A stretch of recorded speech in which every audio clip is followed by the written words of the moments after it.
Hello and welcome সবাইকে আমাদের channel secret ডায়েরিজে। তো আজকে আমরা আরও একটা অন কল রেকর্ডিং শুনবো। আর আমি এই নাম্বারটাকে এখন ডায়াল করি, যে নাম্বার থেকে আমাকে এসএমএস পাঠানো হয়েছিল যে হ্যাঁ আমি অন কল রেকর্ডিংয়ে রাজি আছি। তো আমি ওনাকে কল করে নিই। এবার কল করে দেখি যে উনি আজকে আমাদের জন্য কি গল্প এনেছেন, কি গল্প আছে ওনার কাছে। চলুন। হ্যালো। হ্যালো। হ্যাঁ, আমি সিক্রেট ডায়েরিজ চ্যানেল থেকে বলছি। আপনি আপনার একটা লেখা পাঠিয়েছিলেন আমাদের চ্যানেলে। তাতে আপনাকে আমি কমেন্টসে জিজ্ঞেস করেছিলাম যে আপনার অন কল রেকর্ডিং এ কোনো অসুবিধা আছে কিনা। তো আপনি জানান যে আপনার তাতে কোনো অসুবিধা নেই। তো তাহলে আমরা গল্পে চলে যাই। আপনার কাছ থেকে আজকে কটা গল্প শুনবো আমরা? একটাই। একটাই। বেশ। আপনি কি নাম বলতে ইচ্ছুক আপনার?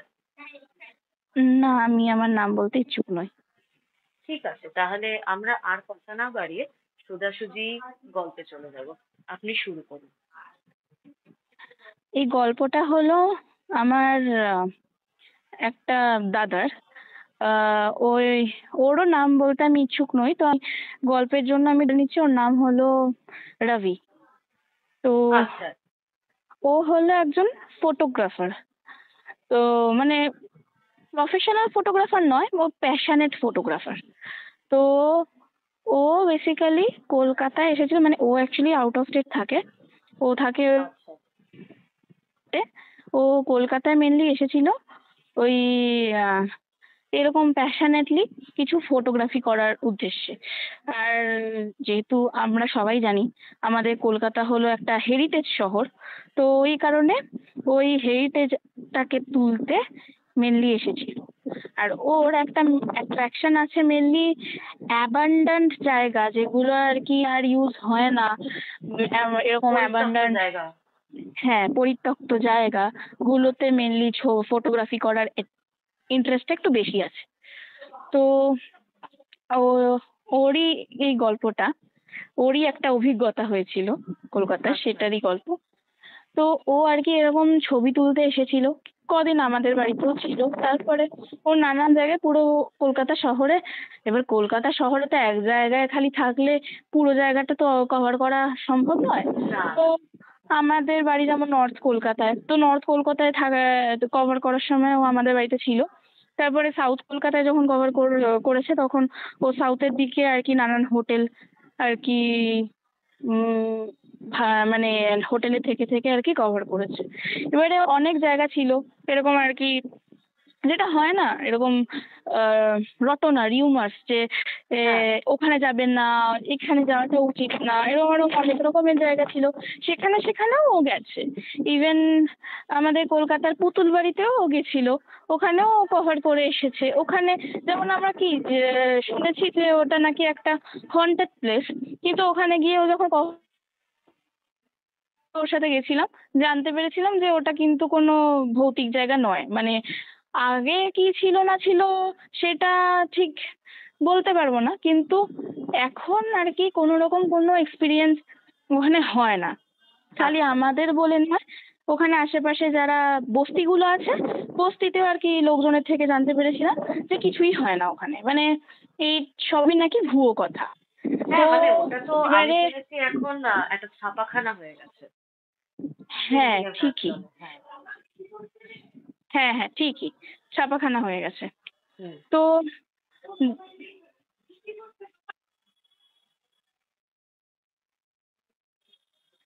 তো ছাপাখানা হয়ে গেছে। তো এবারে এরকম অনেক জায়গা আছে যেখানে আর কি লোকজন যেতে বারণ করে যে এটা ভৌতিক হবে, এই হবে ওই হবে, কিন্তু তবু আমরা গেছিলাম। কিন্তু কিছুই ছিল না। ঠিক ওরকমই ও সাউথ কলকাতার দিকে ওই অনেকটা ভেতর দিকে আর কি, যেই দিকে ধীরে ধীরে ওই বারুইপুর, তারপর আরো ওইদিকে যে স্টেশন গুলো আছে যেগুলো খুব একটু মানে ইন্টিরিয়ার্স এর দিকে। হ্যাঁ ইন্টারেস্টের দিকে, রাদার এক্সটেন্ডেড কলকাতার দিকে, যেটা আর কি খানিকটা দেখতে গেলে গ্রাম্য, ওইদিকে আর কি, আউটস্কার্ট। হ্যাঁ। ওইদিকে আর কি ছবি তুলতে গেছিল। তো ওইদিকে যখন ও ছবি তুলতে গেছিল ওখানে ও আর কি একটা গ্রামে আর কি ছিল, মানে গ্রামে আর কি একজন ওখানকার, মানে ওইদিকে ওই গ্রামটার আর কি যারা বাসিন্দা ছিল তারা বেশ মানে ফ্রেন্ডলি ছিল। তো ও ও আর কি ওখানে ওই গ্রামে আর কি ওই ওখানকার কি একটা ফ্যামিলিতে আর কি ও আর কি তাদের বাড়িতে আর কি ইভেন থেকেছিল ওই টাইমে ওইখানে আর কি ছবি কভার করার জন্য। তো আচ্ছা। যখন যখন ও ওখানে থেকেছিল তখন আর কি ও আর কি ওই যার বাড়িতে ছিল তার বাড়ির থেকে আর কি দেখতে পাচ্ছিল একটা খানিকটা দূরে একটা ম্যানশন, মানে একটা বড় জমিদার বাড়ির মতো একটা সুন্দর প্রাসাদের মতো একটা বাড়ি। ওটাও মানে দেখে একটা হেরিটেজ বোঝা যাচ্ছিল, কারণ অত বড় বড় অত বড় বড় মানে অত বড় বাড়ি তো এখন আর খুব একটা চট করে হয় না। তো হ্যাঁ, হ্যাঁ। ওইটা দেখে ওইটাই আর কি ওর অ্যাটেনশনটাকে আর কি ক্যাচ করে বলতে পারেন। তো ওইটা দেখে আর কি ও ওই বাড়িতে, যেই বাড়িটাতে ও ছিল সেই বাড়িতে একটা বাচ্চা ছেলে ছিল। সেই বাচ্চা ছেলেটা আর কি ওর কাছে আর কি ছবি তোলাতে আসতো নিজের। তো কারণ যেই জানতে পেরেছিল ও ফটোগ্রাফার হয়, তো নিজের কটা ভালো ভালো ছবি তোলাতে আর কি ওর কাছে চলে এসেছিল। তো হ্যাঁ। এবারে বাচ্চা ছেলেটাকে তখন আর কি কথা কথা জিজ্ঞেস করেছিল যে ওই ম্যানশনটাতে কি কখনো তুমি গেছো, এরকম একটা প্রশ্ন করেছিল। হুম। তো যখন এরকম প্রশ্ন করেছে তখন আর কি ওই বাচ্চাটা সেকেন্ডের মধ্যে ওকে বলে যে না তো, ওখানে আমরা যাইনি। আর তুমি যদি যাওয়ার কথা ভেবে থাকো তুমিও একদম যাবে না, কিন্তু ওটা একদম মানে সঠিক ডিসিশন হবে না, ওটা খুব বাজে ডিসিশন, একদম যাওয়ার কথা ভাববে না। তখন আমার দাদা আর কি জিজ্ঞেস করে যে কেন, কি কি কারণ? তখন বলছে ওই ম্যানশনে যদি তুমি যাও তাহলে চৈতালি তোমায় মেরে দেবে, এইরকম একটা অদ্ভুত কথা বলে। তো এবারে ও ও এইটা শুনে ওর আর কি ওই অ্যাড্রেনালিন রাশের মতো আর কি এক্সাইটমেন্টটা বেড়ে গেছে, কিউরিওসিটিটা জোশ বেড়ে পেয়ে গেছে। কারণ গেছে। হ্যাঁ, কারণ আমরা এর আগেও বললাম না যে পুতুল বাড়ি গেছি, নানান রকম এরকম ভৌতিক জায়গায় গেছি, আজ তো কিছু হুম। হয়নি। তো ও ভাবছে আবার আরেকবার গিয়ে আর কি লোকজনকে ভুল প্রমাণ করে দেবে, এরকম একটা ভাবনা ওর মধ্যে এসেছে। তো এবারে যথারীতি ও তখন আর কি ওই বাচ্চা ছেলেটাকে আর কিছু বলেনি যে ও যাওয়ার প্ল্যানিং করছে কি করছে না। বাচ্চা ছেলেটা যেহেতু বললো যে যেও না কিন্তু খুব ক্ষতি হয়ে যাবে, তুমি তাহলে আর বেঁচে ফিরবে না কিন্তু, এরকম এরকম কথা বলেছে। তো ও আর হুম। কি কি ও ওই বাচ্চাটাকে আর কিছু জানাটা নেয়, কিন্তু বাচ্চাটা চিন্তিত হয়ে রীতিমতো এই কথাটা যে ও এরকম যাওয়ার প্ল্যানিং করছে এটা গিয়ে নিচে গিয়ে বাচ্চাটার মাকে গিয়ে বলেছে যে এরকম মা, এরকম ওই দাদাটা এসেছে না, ফটোগ্রাফার দাদা, এরকম যাওয়ার প্ল্যানিং করছে ওই ম্যানশনটাতে। ওর মাও তখন আমার দাদাকে আর কি সাবধান করতে এসেছে, বলেছে যে বেটা তুমি যেও না ওখানে, ওখানে যাওয়াটা তোমার উচিত হবে না, ওটা খুব রিস্কি একটা জায়গা, যারা যারা গেছে তারা তারা নাকি ফিরে আসেনি, ওই গেছে ও তো বাবা। গেছে। তো এরকম একটা মানে থ্রিলিং ব্যাপার যেটা ওর লেগেছে, ঠিক আছে, ওই এরকম একটা কথা ওকে বলা হয়। তখন ও আর কি উম, তখন আর কি ও আর কি বলে দেয় যে না না আন্টি আমি যাব না, ও এগ্রি করে দেয়। তো এবারে যথারীতি আহ পরের দিন ছিল হলো আমার দাদার লাস্ট ডে কলকাতার, তারপরের দিন ওর আচ্ছা। ফ্লাইট ছিল, ও একেবারে বাড়ি চলে যাবে। তো আচ্ছা। এবারে পরের দিন ও কি করে, ও ওই যথারীতি ওখানে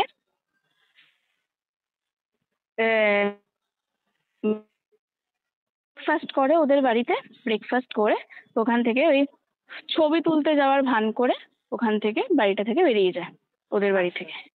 ওই ওই বাচ্চাটার যে মা ছিল, ওই ওর মাটা খুব লাভিং আর খুব ওয়েলকামিং ছিল, যেমন আমি বললাম অলরেডি। সে আবার আমার দাদার জন্য রাস্তায় যদি খিদে টিদে পায় তাই জন্য খাবারও প্যাক করে দেয়। তো এবারে ও যথারীতি খাবারটা নিয়ে বেরিয়ে যায়। বেরিয়ে ও ওই ঠিক ম্যানশনটাতেই যায় যেখানে নাকি চৈতালির উপস্থিতি আছে। আচ্ছা। তো ওখানে যায়। ওখানে যাওয়ার পর এবারে ওর একটা হ্যাবিট ছিল, ও আগে আগেই গিয়ে ছবি টবি তোলা শুরু করতো না। ও ছবি টবি এমনি বাইরে থেকে বাইরে ভিজুয়ালস গুলো তুলেছে, ভেতরে গিয়ে ও দেখছে সব অ্যান্টিক জিনিস পড়ে আছে। আর বোঝা যাচ্ছে অনেক বছর ইউজ হয়নি, কারণ যেমন ধরুন মাকড়সার জাল রয়েছে, ঠিক আছে, এরকম এরকম রয়েছে। তো ওই কারণে ও আর কি মানে বোঝা যাচ্ছে যে ওটা ব্যবহৃত নয়। তো আর কি আরো বেশি করে ওটা আর কি ওর অ্যাটেনশন ক্যাচ করে। তো আর বেশ নস্টালজিক একটা ফিলিংস আসছিল। তো যথারীতি এই করে ও কি করে, ও যথারীতি ওর একটা হ্যাবিট আছে যে ওই সব এরম ধরনের অ্যান্টিক জিনিস দেখলে এত বেশি নস্টালজিক হয়ে যায়। ও আর কি আগে বসে একটা নোটবুকে আর কি ওই জায়গা নিয়ে আর কি কিছু কথা লেখে। ওই কিছু একটা ভাবনা যেটা ফিল করে এরকম ধরনের কিছু লাইন্স আর কি, এরকম শায়েরি টাইপের বলতে পারেন, এরকম লেখে। তো ও আর কি ওর যেমন যেমন ফিল করছিল সেরকম সেরকম কিছু লাইন্স আর কি লিখছিল ওখানে। লেখা হয়ে যাওয়ার পর হ্যাঁ যথারীতি এবার হঠাৎ করে লিখতে লিখতেই একটা গানের আওয়াজ পায়। ঠিক আছে, একটা মহিলা কণ্ঠে আর কি গানের আওয়াজ পায়, মানে বলছে রীতিমতো, যে গাইছে সে খুব সুন্দর গায়, মানে কোকিল কণ্ঠী গলা তার, সে খুব সুন্দর গাইছে। তো এই গানের আওয়াজটা ওই ম্যানশনের সেকেন্ড ফ্লোর থেকে আসছে।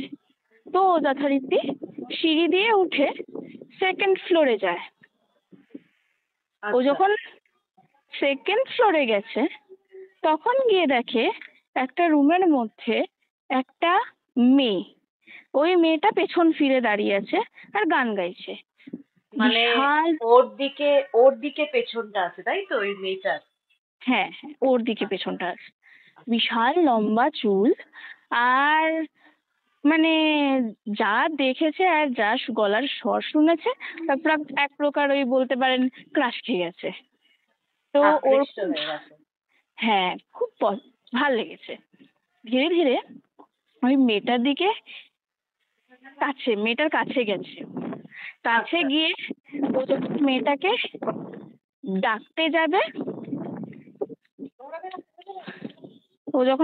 ডাকতে যাবে, তখন হঠাৎ করে ওই মেয়েটা আর কি মানে ডিসঅ্যাপিয়ার করে গেল, ওই জায়গাটা থেকে অদৃশ্য হয়ে গেল। আচ্ছা। তো এইটা এবার ওই মেয়েটা যখন ওই ডাকতে গেল আর ওই সময় অদৃশ্য হয়ে গেল, এইটা দেখে ও একটু থতমত খেয়ে গেল, ঘাবড়ে গেল। ঠিক আছে, আর ওইটাতে ওর একটু শরীরে ঘাম হওয়া শুরু হয়ে গেছে। তো আবার ও গলার আওয়াজ পাচ্ছে, কিন্তু এইবারে ও নিচের তলা থেকে পাচ্ছে।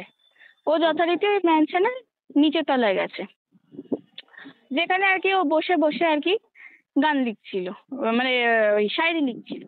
তো গেছে, গিয়ে দেখে ও আর কি মানে দেখছে মেয়েটা ওইখানে আর কি মানে দাঁড়িয়ে আছে। ও আবার পেছন পেছন গেছে, আবার ওখানে যখন গেছে তখন দেখে কি মেয়েটা ওপরে চলে গেছে। তখন ও আবার ওপরের তলায় গেছে। ওপরের তলায় একটা দৃশ্য দেখে ও পুরো, ওর লোম খাড়া খাড়া হয়ে গেছে। আর তখন দুপুর, একেবারে কিন্তু রাত হয়ে যায়নি, কিন্তু দুপুরেই ওই জায়গাটা কেমন একটি মানে মানে ওখানে হাওয়াটা যেন হেভি হেভি লাগছিল, আর কেমন একটা গায়ে কাঁটা দিচ্ছিল। তো শরীর ভারী হয়ে গেছিল। হ্যাঁ, ও পরে যখন গেছে হঠাৎ করে দেখে মেয়েটা হেঁটে হেঁটে ওই ম্যানশনের বারান্দায় গিয়ে হঠাৎ করে বারান্দা থেকে ঝাঁপ মেরেছে। ও দেখে সেকেন্ডের মধ্যে ভয় পেয়ে গেছে। ও সঙ্গে সঙ্গে দৌড়ে গেছে। মেয়েটা তো হিসাব মতো ঝাঁপ মেরেছে, তার মানে তো ওখানে পড়ে থাকবে।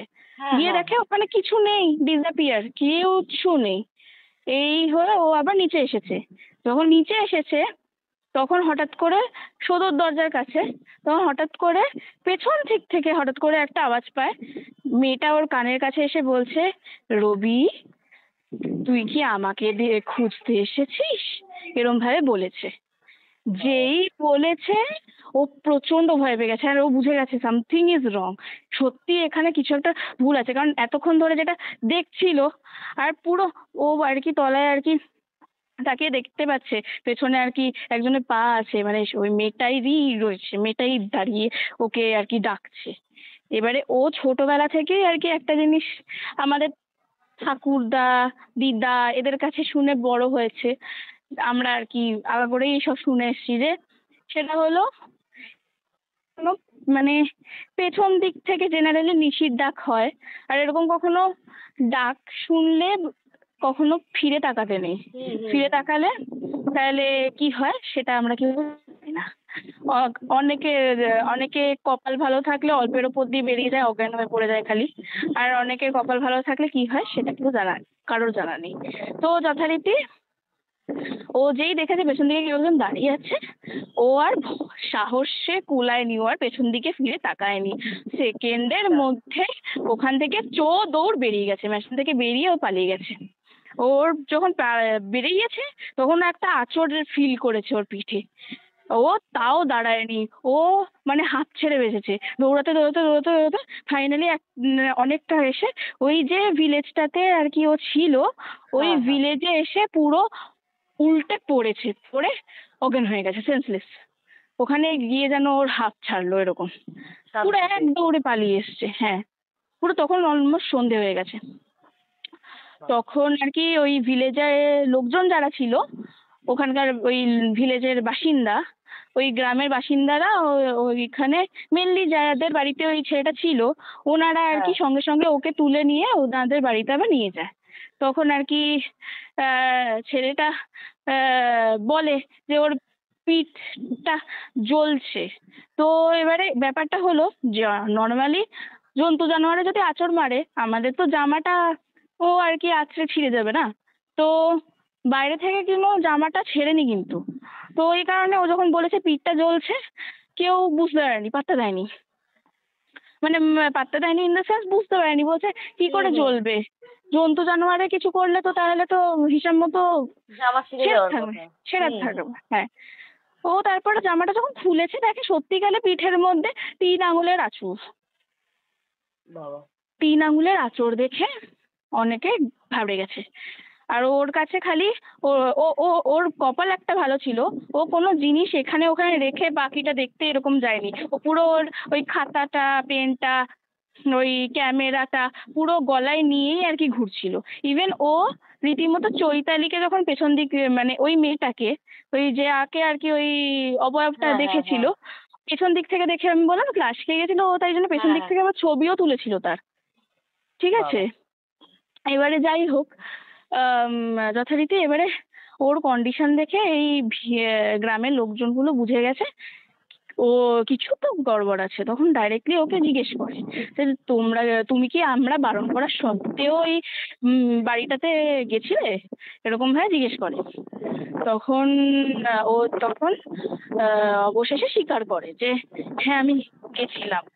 তখন আর কি ওই যে বাচ্চাটার মাটা ছিল, যে আর কি আরো বেশি করে বারণ করেছিল যেতে, সে তখন ওকে বলছে যে তোমার অতি কপাল ভালো, যেহেতু তুমি বেলার দিকেই মানে পুরো সূর্য অস্ত যাওয়ার আগে বেরিয়ে এসেছিলে, তাই তুমি বেঁচে গেছো। আর নয়তো তোমার আজকে আর রক্ষে ছিল না, তুমি বাঁচতে না। তখন ও জিজ্ঞেস করে যে কি আছে ওই বাড়িতে, কারণ আমি এরকম একটা মেয়েকে দেখেছি, এই আমার সাথে হয়েছে। ও ডাইরেক্টলি সবাইকে বলে। যখন সবাই শোনে তখন ফাইনালি ওই বাচ্চাটার মা ওকে বলে যে ওই বাড়িতে যাকে তুমি রেখেছো ওটাই হলো চৈতালি। ওই চৈতালি কারোকে ফিরতে দেয় না, এটাই প্রচলিত। ঘটনা হচ্ছে অনেক বছর আগে ওই বাড়িটা আনা হলো, আমরা স্বাধীনতারও আগের থাকতে রয়েছে ওখানে। বাবা। ওই বাড়িতে আসলে একটা ব্যবসায়ী থাকতো, বড় ব্যবসায়ী থাকতো। এবার সেই ব্যবসায়ীর একটা সুন্দরী বউ ছিল। সেই বউটা যেমন রূপে সুন্দর, সেরকম গলার মধুর স্বর, খুব সুন্দর গান করে। এবারে তার নামই ছিল চৈতালি। এবারে ওই ব্যবসায়ী ওই কাজের সূত্রে, বাণিজ্য পারপাস, নানান টাইমে বাইরে যেতে হতো, নানান অন্যান্য দেশে বা অন্যান্য রাজ্যে যেতে হতো। তো তাই জন্য অনেক সময়ই আর কি বউকে একা বাড়িতে রেখে যেতে হতো। এবার ওই রাজার একটা বধূবেশী ছিল, সেটা হলো রাজাটা ছিল সন্দেহবাতিক। তো উনার মনে হয়েছে একদিনকে যে চৈতালি নাকি ওনার অ্যাবসেন্সে অন্য পুরুষকে বাড়িতে ডেকে তার সাথে নাকি সময় কাটায়, মানে পরকিয়া করছে। পরকিয়া করে ওনার অ্যাবসেন্সে। কারণ ওনার না থাকাটার সময় তো বেশি, না থাকার থেকে বেশি না থাকার সময়। তো এই ধারণা থেকে উনি রাগের মাথায় চৈতালিকে মারধর করে একদিন রীতিমতো ওই বারান্দাটা, ওই ব্যালকনি থেকে ঠেলা মেরে ফেলে দেয়। ওই কারণেই ও দেখতে পেয়েছিল যে ব্যালকনি থেকে ও ঝাঁপ দিয়েছে। হ্যাঁ, তখন ও আর কি লাইন্স গুলো লাগাচ্ছে একটার পর একটা, ঠেলা মেরে ফেলে দেয়। তো এই ঘটনা পরে, চৈতালির মৃত্যুর পরে ওই বাড়িতে যেন চৈতালির অস্তিত্ব পাওয়া যায়। ইভেন ওই রাজাও কিভাবে একটা অদ্ভুত ভাবে মারা যায়। পরবর্তীকালে ওই ব্যবসায়ী পরে একটা অদ্ভুত ভাবে মারা যায়। এবার ব্যবসায়ীটা কিভাবে মারা যায় সেইটা একটা রহস্য, সেটা কেউ জানে না কিভাবে মারা গেছে। কিন্তু এই ঘটনা ঘটে চৈতালির মৃত্যুর ঠিক 2-3 দিন বাদেই। আর ওই ব্যবসায়ীকেও এরকম কেউ একজন ওই বারান্দা থেকে, ওই ব্যালকনি থেকে ঠেলা মেরে ফেলে মেরে দেয়। তো তারপর থেকে ওই বাড়িতে যেই যায় তাকেই এরকম যেন চৈতালিকে সে দেখতে পারে, মানে দিনের বেলায়ও চৈতালিকে দেখা যায়, মানে সে এতটা পাওয়ারফুল। খালি যেন চৈতালি তাকে, তার ক্ষতিটা আলো থাকাকালীন করতে পারে না, এমনি দেখতে কিন্তু তাকে দিনের বেলায় পাওয়া যায়। যেমন এই যে আমার দাদা, ও তো দিনের বেলা গেছিল, দিনের বেলায় দেখতে পেয়েছে। ওই তো পুরো অন্ধকার হওয়ার আগে বেরিয়ে গেছে, তাই জন্য বেরোতে পেরেছে। তো দিনের বেলায় গিয়েও চৈতালিকে দেখতে পেয়েছে, দুপুর বেলাও চৈতালিকে দেখা যায়, মানে ভাবুন। আর সেখানে ওই চৈতালি নাকি এরকম তারপর থেকে যেই ওই বাড়িতে গেছে সেই আর বেঁচে ফেরেনি, এরকম নাকি চৈতালি ঠেলা মেরে ফেলে দেয় তাকে এই ব্যালকনি থেকে। এই হলো ঘটনা। সেটা শুনে আমার দাদা খুব ভয় পেয়েছে, আর তারপর থেকে ডিটারমাইন করে নিয়েছে ও আর ওইখানে যাবে না। মানে ওখানে কেন, ওর এত ভয় পেয়ে গেছে, পারলে ও ভবিষ্যতে কেউ বারণ করলে সেখানেই যাবে না, এরকম একটা ব্যাপার। আর অ্যাডভেঞ্চার হয়ে গেছে। তারপরে ও আর কি পরের দিনই আমি বললাম ওর বাড়ি ফেরার ফ্লাইট ছিল, ও পরের দিনই ফ্লাইট যখন ধরেছে তখন আর কি ফ্লাইটে আর কি যেতে যেতে ও তখন মনে মনে ভাবছে যে তাহলে জায়গাটা যখন এতটা অভিশপ্ত, ও যা যা ছবি ছাপা তুলেছিল ওই জায়গাটার, সেই ছবিগুলো ধরে বরং ডিলিট করে দেবে। আর ওই জায়গাটা নিয়ে যে শায়েরিটা লিখেছিল ওই শায়েরিটাও পারলে ও ফেলে দেবে, ছিঁড়ে ফেলে দেবে। ও কোনো মানে ইয়ে রাখবে না। তো এই স্মৃতি রাখবে না কেউ। এই করে ও যখন ওর ক্যামেরাটা খুলেছে, ক্যামেরা খুলে যখন ছবিগুলো চেক করতে যায়, অবাক কাণ্ড, একটা ছবিও ওখানে ছিল না, নিজে থেকেই যেন ডিলিট হয়ে গেছে। মানে কোনো ছবি পায়নি ও? ছবি পায়নি।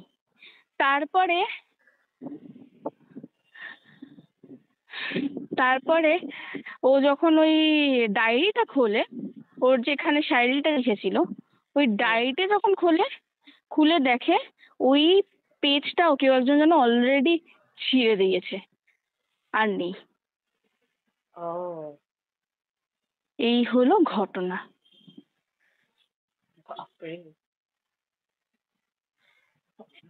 সব থেকে অদ্ভুত ব্যাপার, ওই অবয়বকে সকালেও দেখা যায়।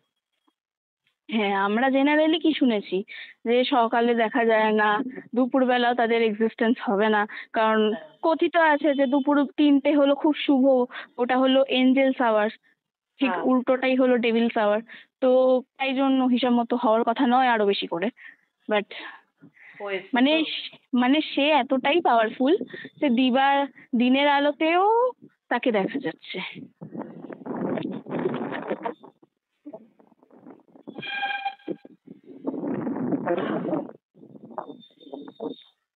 একটা অপূর্ব গল্প শুনলাম আপনার কাছ থেকে আমরা আজকে, আর আপনাকে অসংখ্য ধন্যবাদ যে আপনি এত সুন্দর একটা গল্প আমাদেরকে আজকে অন কলে শোনালেন। খুবই সুন্দর ছিল গল্পটা। আমরা আশা করতে পারি যে আপনার কাছ থেকে ভবিষ্যতে এরকম আরো অনেক গল্প আমরা শুনতে পারবো। তো thank you so much. Thank আর ইউ। আমরা হ্যাঁ, আর আমরা চাইবো খুব শিগগিরই যেন আপনি আপনার নতুন গল্প নিয়ে আরো একটা কল রেকর্ডিং এ আমাদের সাথে যোগদান করেন। Thank you so much. Thank you. তো এই ছিল আজকের ঘটনা। যদি ভালো লাগে তাহলে অবশ্যই লাইক, শেয়ার, কমেন্ট, সাবস্ক্রাইব করবেন। আর হ্যাঁ, বেল আইকনে ক্লিক করতে ভুলবেন না। আর আপনাদের সাথে দেখা হবে আবার নেক্সট এপিসোডে। তো ততক্ষণ শুনতে থাকুন, দেখতে থাকুন। শুভরাত্রি।